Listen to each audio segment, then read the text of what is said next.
Hello and welcome, Star Wars fans, to this week's episode of Duel of the Ranks. My name is Amanda, and I'm joined by my newest co-host, Brian, today, as we discuss ranks and hot takes from the latest episode of Ahsoka, Part 6, Far, Far Away. Here we Absolutely. go. The Here hottest we of ranks are. and the The, takiest of takes. the hottest and takiest of takes. We Mm-hmm. are down Brody this week, which is honestly, I mean, he hit 100 episodes and then he was like, peace, I'm out of here. 101, we're bringing in something new. Brian, welcome back. You know, we heard a lot of great feedback after we had you on a couple of weeks ago that right? you just brought a lot of really great talking points about. You've done your homework on the Duel of the Ranks website, and you know, we sometimes need a third person with us, and you're just kind of helped filling in that spot right now. That's what I do. I'm here to bring it all down. Y'all are too interesting and fun. I'm here to keep it Yes. real and make sure everything is objectively true. That's true. Yeah, hopefully, because we're starting to get into a lot of bigger ideas as the show goes on. So, with that going on, I am going to give the summary for this week's episode. Part 6, Far, Far Away. Ahsoka and Hu Yang travel through hyperspace in the mouth of a purrgil, reminiscing about old tales Hu Yang would tell the Jedi. Sabine wakes up aboard the Eye of Sion as Morgan Elspeth arrives at her destination, Peridia. As her, Baylan, Shin, and Sabine deboard, they are greeted by three Night Sisters known as the Great Mothers. Soon, Thrawn's Star Destroyer, the Chimera. Okay, that's what happens when I... It's all right. Arrives, and we are introduced to the Night Troopers and the Captain of the Guard, Enoch.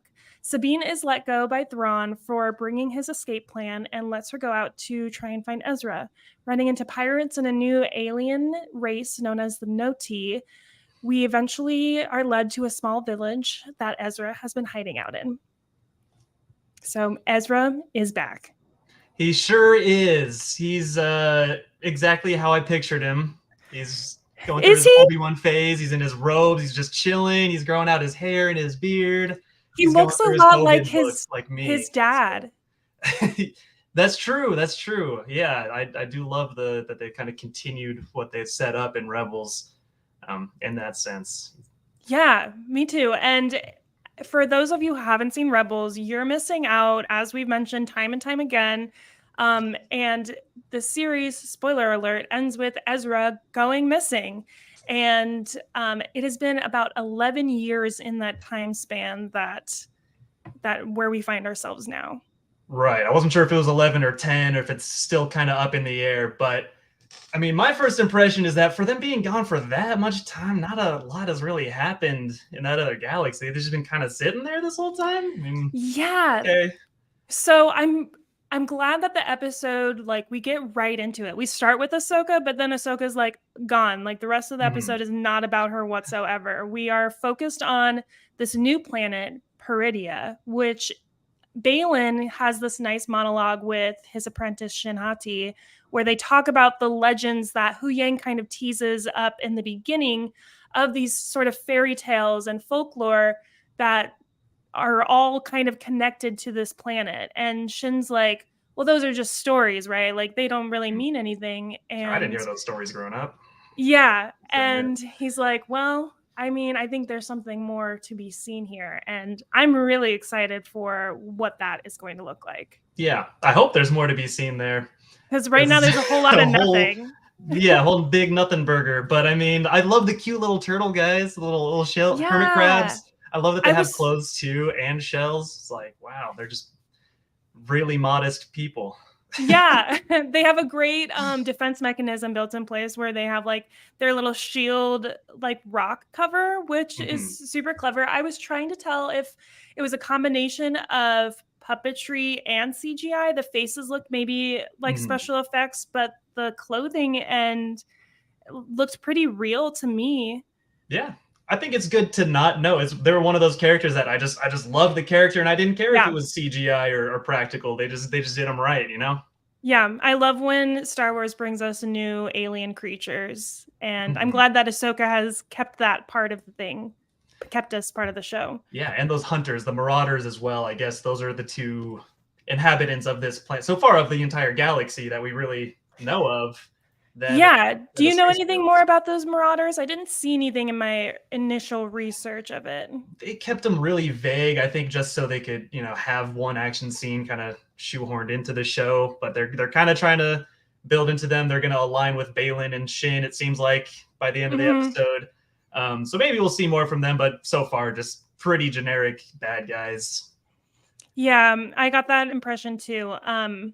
One thing that I had to pause during my watch, and I had to explain to my husband sitting next to me that this connection was finally put together in my brain when Hu Yang and Ahsoka are talking about how Sabine willingly went with the enemy, and they're talking about her having her own decision in that, and Ahsoka saying she wasn't ready to make that decision, and Hu Yang's like, maybe that was Sabine's only choice.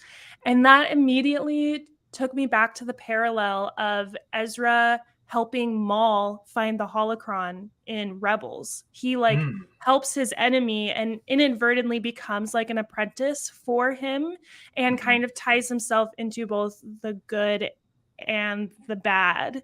And I don't know why it took me this long to realize it, but Sabine literally parallels that decision when she assists Balin by handing over the map.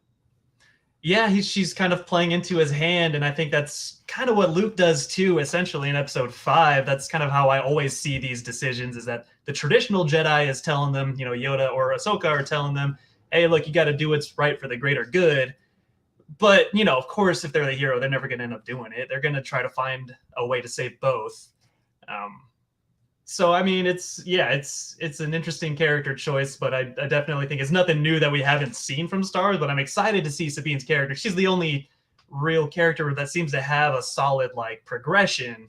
Like other characters, like Balin is really interesting because we're starting to peel back those layers and reveal more about him. But Sabine's the only character so far that has a real believable arc to me, including Ahsoka, because she kind of seems to go back on this becoming a traditional Jedi instead of what I thought the vision meant to her, which was accept all possibilities and let Sabine be her own person, make her own choices. Yeah, she's still having a hard time with that too.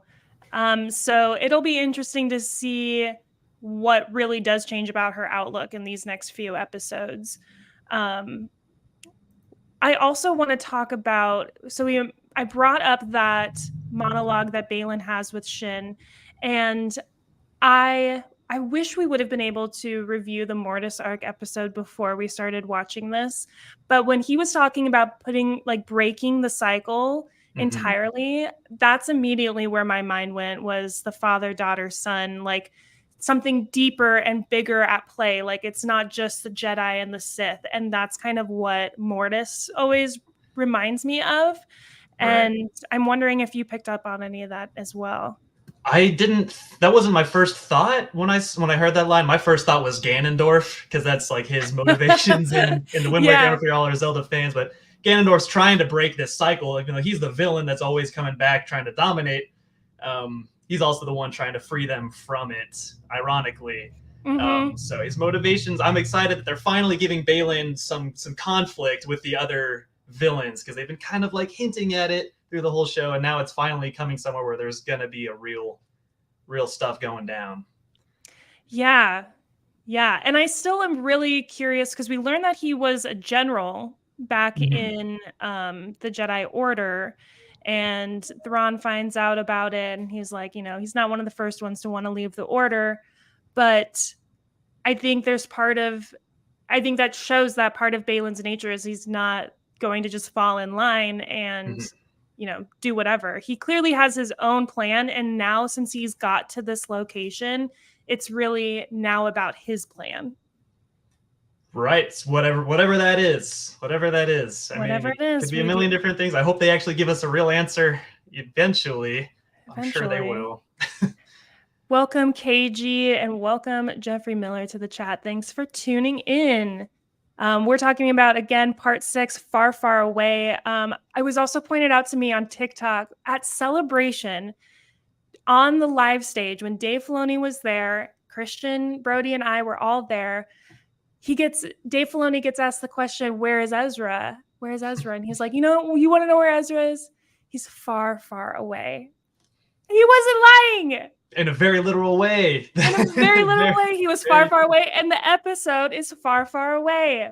Beautiful. Oh, they brought the thing full circle. The exact line is the actual title of the episode. Yes. I didn't even realize that. Wow, hidden in plain sight. I know, right? Yeah.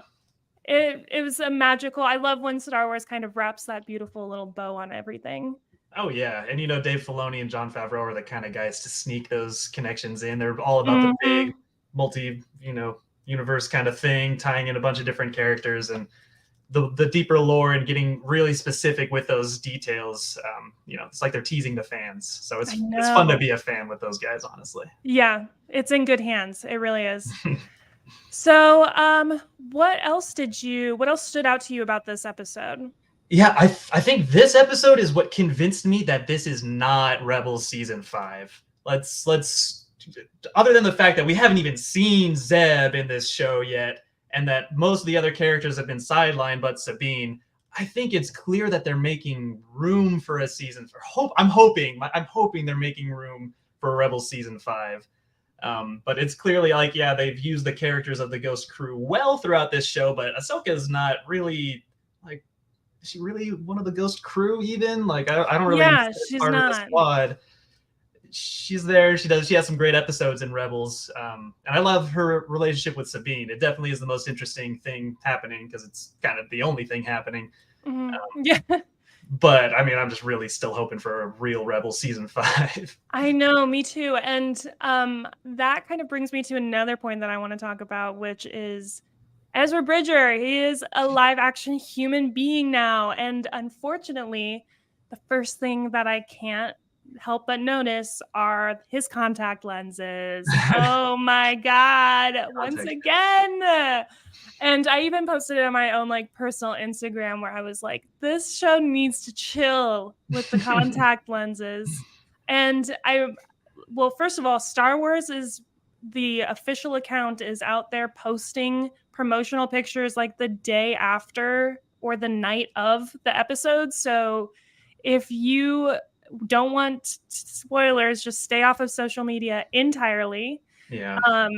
But Ezra could have had, I know his cartoon character has bright blue eyes, icy blue, super cyan, but that doesn't mean that it needs to be a 1-to-1 translation. You guys took on the objective to take a cartoon show and make it feel like real life.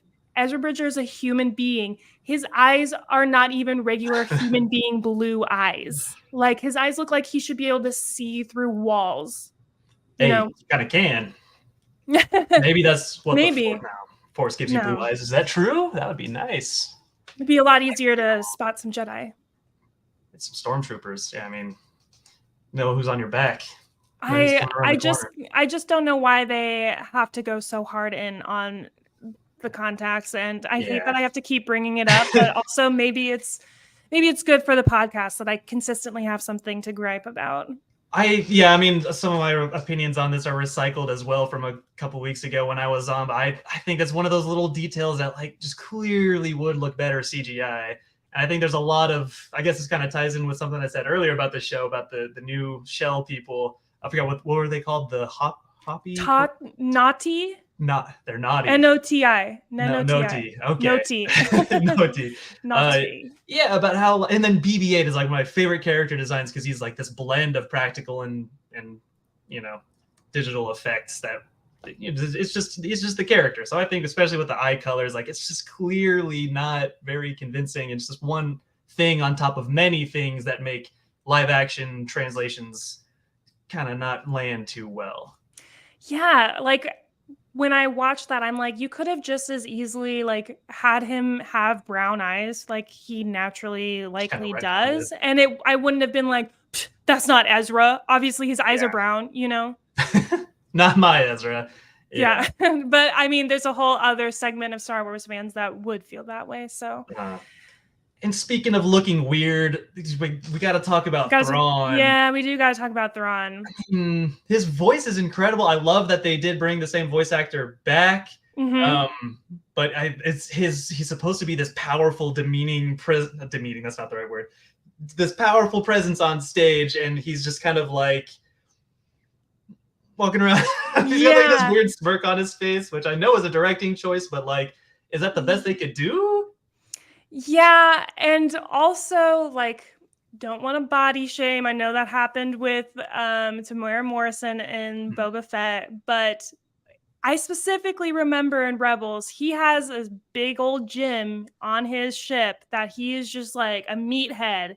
Oh And yeah. I guess he must have renovated it or like swapped it out for something because dude is kind of in his later age is showing a little bit. 11 years of doing the same couple, exercises gets really boring. I I mean, guess, but I mean, he was like you fighting guys dark are troopers on that. Are there dark troopers on that ship? Because he was fighting dark troopers hand to hand in that scene. exactly like he was fit. Yeah. He's kind of zaddy. I mean, that's a conversation for another time. But like, also, you can't think that they have like tons of food out there for him to be Mhm. just like. I mean, it seems like they're. I mean, he says that their numbers are dwindling when Mhm. Morgan Elspeth says like, "Oh, you're only going to send like 2 squads to go check out on them," and he's like, "Actually, we don't really have a Yeah. lot to go." We ate the So rest. what yeah, so what is happening? Maybe they did eat them. There's But definitely I some mean, creepy stuff going on. yeah, there's a lot of unexplained like tension happening on this planet and even the Kasugi style, is that what it's called? The armor where The gold, the like Kylo Ren's Japanese mask. Yeah. yes. I noticed that it looks like they're, short on resources that they have to recycle like armor, Mhm. So what has been destroying his army? I don't know. And they also have like the red Night Sister cloth kind of keeping some of the Yeah. pieces together. I think the aesthetic is really cool. I just wonder how much, they got. Do they have a Michaels there on the planet? They got a lot of fabric, Yeah, not they a lot do. of Night Sisters, except the ones in the catacombs, which is gonna be something crazy. I bet next episode. They're setting up for a whole zombie episode on board a Yeah. Star Destroyer traveling through hyperspace. That's gonna be intense. If Well, they I'm do thinking it. that well, yeah, because they have like a couple days that they're gonna stay at this planet, and I imagine within that time, Ahsoka and like those Purgles are going to arrive there. And we learned that Peridia is a basically like a floating grave where the Purgles go to die, which also was a cool effect. Like I gave high technical aspects in how those like it was Hmm. like a floating graveyard Yeah. meteor belt kind of thing. Yeah, how long do those whales have to be there for them to decompose in space? Yeah. That place is In old. yeah. KG in the comments said Peridia is dying. That's a really The whole interesting planet. idea because, like, if you think about the Night Sisters, apparently originated on this planet. Why would they want to leave? You would think that the source of their like power would be where they're from, but Mhm. they're like Thrawn says his number one objective is to get the hell out of there. Maybe someone killed the rest of the galaxies. That's what it seems like to me. Is the rest of the there's not a lot going on. Maybe they are just the only ones. It's just like a couple little civilizations, that can't leave the planet. That's all that's left. And or maybe some, I don't know, some paranormal. Maybe the Night Sisters wiped out the rest. I mean, they don't seem very nice. Not No, to they're not the judge. nice sisters. No. I am so excited for the Night Sisters though. Like they looked Yeah. awesome. I thought their They were costumes were 10 out of sick. 10. Yeah, Yeah. the voice effects, even like the whole like they speak as kind of or they are like one being almost and Mhm. how they're supposed to be able to see the fortune, but Sabine is the loose thread. Mhm. And that just allegory and I know that we also talked about in an earlier episode the different um mythology that have kind of been put into this episode too, or this whole Right. series actually. Yeah. On every yeah, so many different mythologies, like mostly Norse, obviously, Yeah. like characters straight up out of Norse mythology. But even they brought in like a biblical character, Enoch. That is like a super biblical name. But I Hmm. think he was taken to heaven to like serve in heaven, but he didn't have to die to get there because he was special or something. I think that's Wow. his backstory. So like I don't know if there's some weird undead kind of thing happening with Enoch and the other stormtroopers, but he's the only one with the kind of face mask in the helmet. That was cool too. That's got to be one of the coolest helmets we've gotten in Star Wars. Oh, Like, great design. period. Oh yeah, yeah. We've gotten some good ones too. But like out of this show specifically, I think he's the coolest original design. Yeah. Yeah. Let's see. What else? Oh, I wanted to talk about the music a little bit. Oh, I mean, the music is always a hit for me. I gave that I a 10 love out of 10. Just, Yes, I love the violins hitting so hard with Balin, and then you get like the grand organ with Thrawn.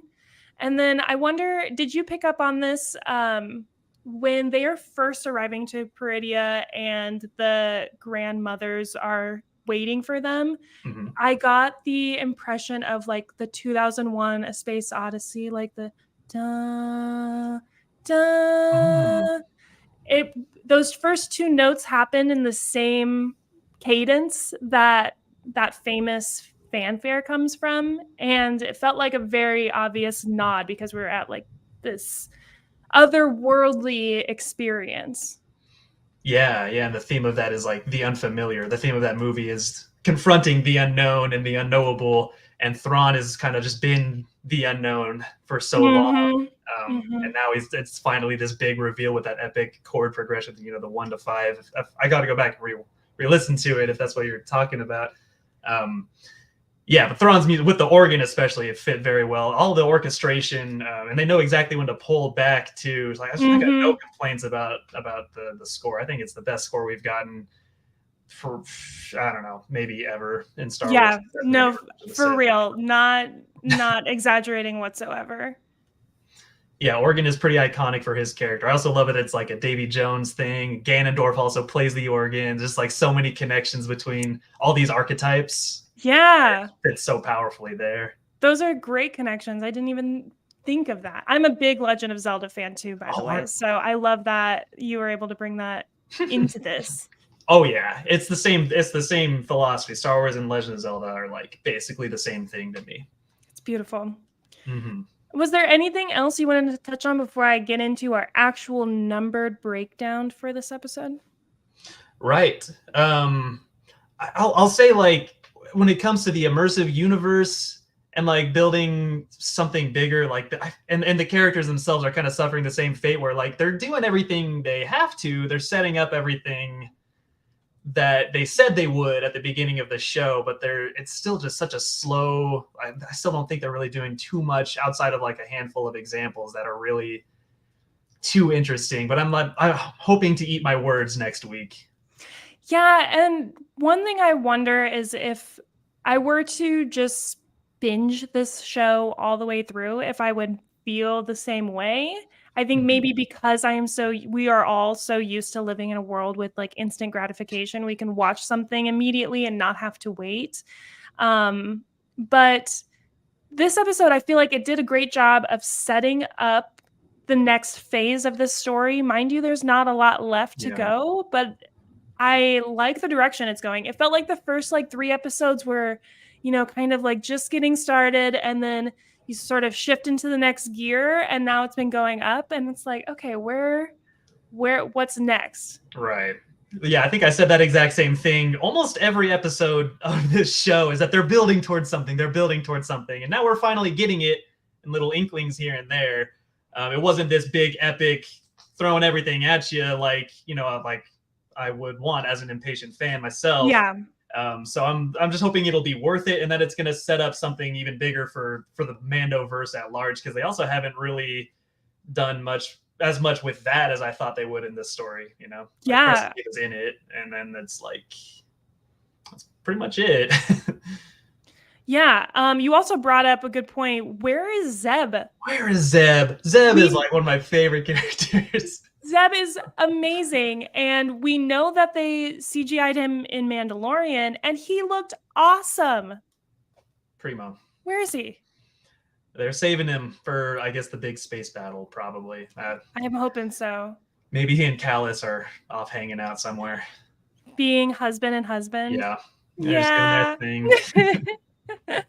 All right. So again, in our final scores, I gave this episode a 85.2 out of 100. Brody also sent me a message about his score. I just want to read it real quick. Oh, his point about this episode was Ahsoka's show is better without Ahsoka, just like the Boba show. Why does Disney do this? Who knows? She was in it at least, She was in it. Yeah, They at had the least it titular wasn't that character in for episode once. like Boba. Yeah. I seriously forgot about that scene after I watched it the first time. I was like, wow, they just pulled another Book of Boba Fett where the main character wasn't even in it at all. But I mean, she was in there. She It was a in good there. She scene. does get the credit. She gets the payout for cute. that one. And he gave it an 83.2. So it didn't bring down his score too much. Tell us what you thought of the episode. How did you rank it? Yeah, I gave it a 79. Again, this is my first time doing one of these rankings, so I kind of had to like look at it from different, perspectives and really kind of adjust very slightly after my first initial reaction to it. But yeah, really the only category, most of it's like pretty solid, like it's passable as an episode. Other than the characters, like really Balin's the only character that has anything new happen to him this episode. And it's not even anything new happening. It's just kind of his revelation, his monologues are kind of revealing more. So that's really the biggest thing that brought it down for me. That's a good point, because Morgan Elspeth has been really just sort of like a vessel to get us to this point. And I was kind of disappointed that nothing more has come of her character. Like, it's been her whole mission to get here. And other than have like this snarky little smile the whole time, which slay, love it. But I'm waiting for something else to happen.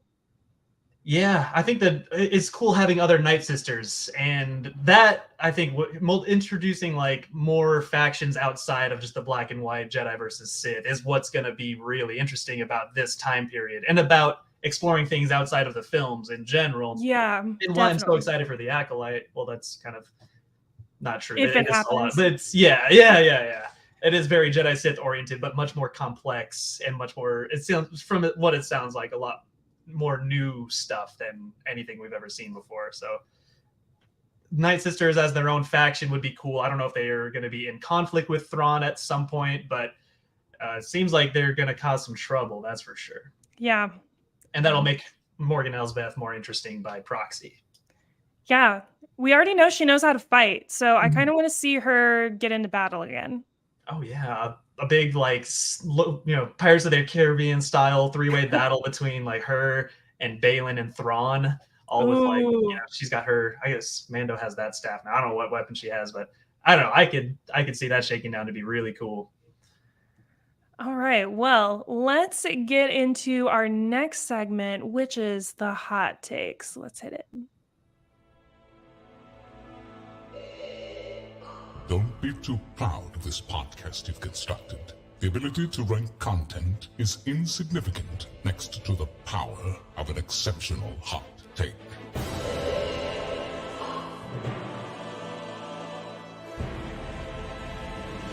It is hot takes time. And Brian, you said that you have a hot take for us. I always have a hot take. Now, trying to find one for this specific episode. There's not a lot of heat going on in the episode, so it was a little harder to find something. But I think where my opinion settled on was that I think just bringing characters back in and when they're in the same place they were when you left them is just incredibly boring. It's like the same thing with Han and Leia in The Force Awakens, which Brody's not here to argue with my take, but I think that was by far a worse choice than making Luke conflicted in episode 8. I just think it's a bigger offense to your character to not challenge them, to not push them into a new direction, especially if there's been this gap in between, to just have them pick up exactly where you left off. I just think it's a little unimaginative. A lot unimaginative. This is a hot take. I think it's very unimaginative. And which characters specifically are you griping about? Thrawn in particular, just because I thought that they could have built toward, maybe it's just because it's my own expectations of what I would have done with it. So that's kind of why I also didn't bring the score down too much. But just that, I don't know, they're just chilling. Are they really just chilling? You think Is there really nothing going on in the galaxy that they could talk about? Yeah, I think that they kind of missed an opportunity to make a bigger reveal or make a bigger impact, maybe. Not even like a reveal, but like the impact of the amount of time that has passed, because there isn't much of that other than Ezra having his hair grown out and Thrawn putting on a couple pounds.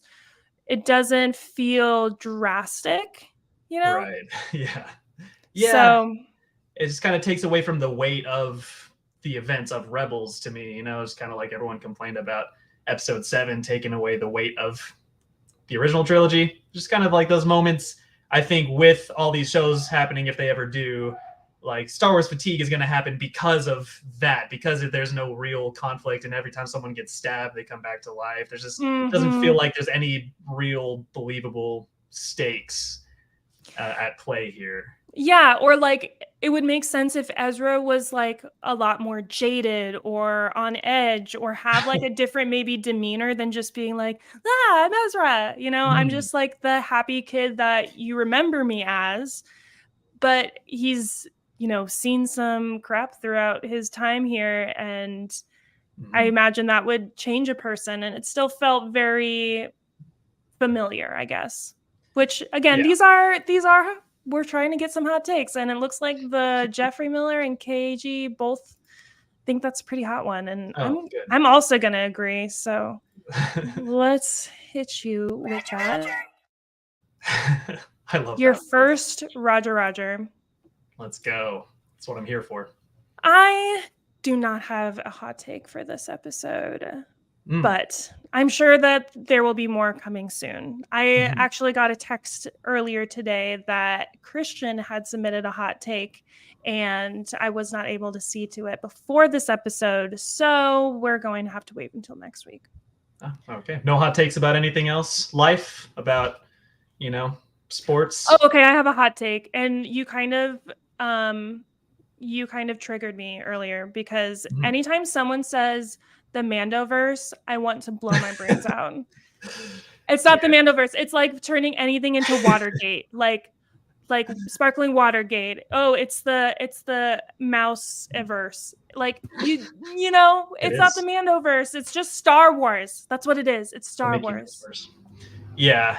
They're building towards something more specific, and they really only call it that because it's Mandalorian was the first step into this world, but who knows what they're doing with any of those other shows at this point. So it could just be their own completely different thing. It's just Star Wars. Star Wars is many things. It doesn't need to be the Ahsoka verse or the Jedi verse. Even if it's a contained plot line that's kind of separate. There are a lot of connections, but it seems like it's going to be one kind of arc, and then they're going to eventually. Well, now it does. I'm not even sure like where Mandalore comes into like the future storytelling of what is going on here, if at all. This may be a total different setup. Maybe they are trying to set up like more of an Heir to the Empire style movie, but yeah, my hot take is don't ever say Mandoverse around me. Don't say Mandoverse. We'll call it the Amandaverse. There you go. Okay, well, that about wraps up our episode. Anything else? No, I think that pretty much covers most. I got a million thoughts about the Mandalorian now, and just how your complaints are valid, but probably just because season 3 flopped. Yeah, we might have to do an episode after we review Ahsoka and just kind of get you introduced to our listeners and get some of your full-on Star Wars hot takes across the board. The broad strokes. And really dissect some of these pieces and characters and stuff, and get to know you, and our listeners get to know you more. Yeah, I would love to do that. Absolutely. Well, we're keeping it pretty short this week without Brody to distract us and throw us off topic by saying something like it's boring. So check us out next Thursday at 5:30 p.m. Central when we go live here on our YouTube channel. You can check us out at dueloftheranks.com. We're also on TikTok, Twitter or X, and Instagram.